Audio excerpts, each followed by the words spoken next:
So Jason, do you want to give us the 2025 landscape for lymphoma, for diffuse large B-cell lymphoma? Yeah, the 2025 landscape for diffuse large B-cell lymphoma is we've gone from having R-CHOP and chemo in second line to having a wealth of embarrassment of riches, basically a wealth of new drugs coming along.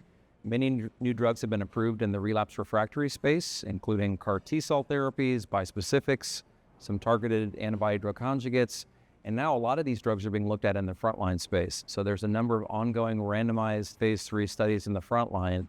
So the landscape could go from R-CHOP, stem cell transplant, to multiple options in the front line, CAR T-cell in second line, bispecifics maybe in third line, maybe in front line. It's going to get a lot more complicated.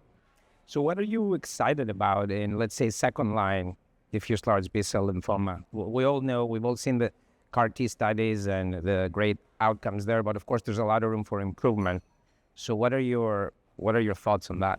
Yeah, I'm definitely still very excited about CAR T-cell therapies in second line. We've seen there's an overall survival advantage for using CAR T prior to trying chemotherapy first and then saving CAR T for third line. But we've recently seen a lot of impressive data with bispecific antibodies in transplant-ineligible patients. So the data with Mosun-Pola over GemOx, the data with Glofit GemOx over GemOx, all of these have been very impressive data sets.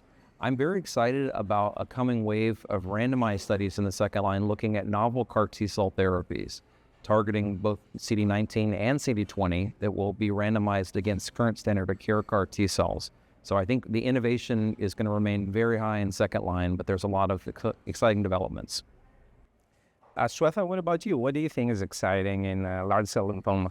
Yeah, I think there's in frontline, we are trying to add novel agents to improve upon chemotherapy, whether it's a bispecific antibodies with chemotherapy or CELLMods like OLCA with chemotherapy, and trying to improve the durable responses and cure rates in the frontline setting is exciting. And then in second line and third line, I think like Jason just mentioned, looking at sort of novel, again, bispecific ADC combinations, in addition to the ones Jason mentioned. And Jason mentioned, I think LOTIS-7, the Lonca Glofit data looks very exciting. So I think all those combinations are really exciting, and as well as the CAR T-cell therapies are really expanding novel targets, looking at dual targeting CAR T. So I think the field is just blossoming, and trying to sequence these therapies becomes the next challenge. But I think these are all the exciting abstracts I think that are being presented.